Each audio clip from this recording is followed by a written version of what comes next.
ในอาทิตย์ที่ผ่านมานี้อยู่ที่สโมสรสั้นสีกรมคุ้มครองสมนุครัวและก่อสร้างหักฐานกระทรวงป้องกันความสงบ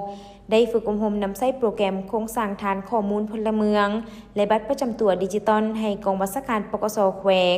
โดยให้เกียรติเป็นประธานของทานพจตวาแกนจันทร์พรหมจักรคณะพักกระทรวงเลขาคณะพักกรมหัวหน้ากรมคุ้มครองสมนุครัวและก่อสร้างหักฐานมีบรรดาคณะพักคณะกรมครูอาจารย์และนักสัมมนากรจากแขวงเซกองและแขวงสารวันเข้าร่วม70สหายหญิง15สหายระหว่างวันที่7ตุลา2025ถึงวันที่9ตุลา2025ท่านพจตวาแกนจันทร์พรหมจักรได้เน้นหนักให้ทุกสหายเอาใจใส่ในทุกขั้นตอนของระบบการโอนถ่ายและการเก็บกำข้อมูลพลเมืองปฏิบัติหน้าที่อย่างเคร่งครัดมีความถูกต้องละเอียดและมีประสิทธิภาพพร้อมทั้งชี้ให้เห็นว่าเวียกงานคุ้มครองพลเมืองและบัตรประจำตัวแม่นเวียกงานหนึ่งที่มีความหมายความสำคัญอย่างยิ่งและเป็นพื้นฐานต่อเวียกงานป้องกันชาติป้องกันความสงบและการพัฒนาเศรษฐกิจสังคมของประเทศเฮาเพื่อให้ประเทศเฮาก้าวทันกับยุคเทคโนโลยี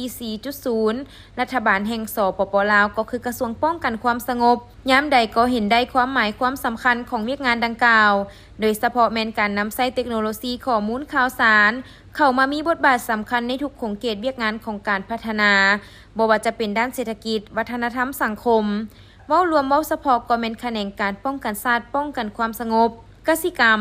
สาธารณสุขและแขนงการอื่นๆก็ได้นำใช้เทคโนโลยีข้อมูลข่าวสารเป็นเครื่องมือรับใช้ที่สำคัญเพื่อคุ้มครองบริหารเวียกงานวิชาเฉพาะในแขนงการของตน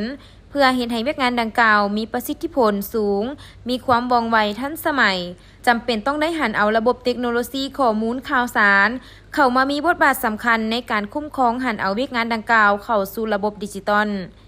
การฝึกอบรมครั้งนี้นักสัมมนากรจะได้รู้วิธีการนำใช้ระบบโปรแกรมโครงสร้างฐานข้อมูลพลเมืองและบัตรประจำตัวเป็นต้นแมน 1. ฝึกอบรมระบบซอฟต์แวร์คุ้มครองพลเมืองและซอฟต์แวร์ระบุตัวตนอิเล็กทรอนิกส์ 2. การนำใช้ระบบซอฟต์แวร์ของพลเมืองการยั่งยืนแบบอิเล็กทรอนิกส์แบบดิจิตอลและการเก็บกำข้อมูลพลเมือง 3. ระบบซอฟต์แวร์สำหรับที่อยู่อาศัยของพลเมืองและการคุ้มครองนำใช้ระบบไลเซนส์ดิจิตอล 4. พื้นฐานโครงสร้างการดำเนินงาน 5. ฝึกอบรมเกี่ยวกับการจัดการและการดำเนินงาน ABIS 6. การจัดการระบบข้อมูลข่าวสาร ICT 7. ฝึกอบรมเวียกงานนิติกรรมเกี่ยวกับโครงการและได้สนทนาแลกเปลี่ยนคำคิดคำเห็นพร้อมทั้งมีการประเมินผล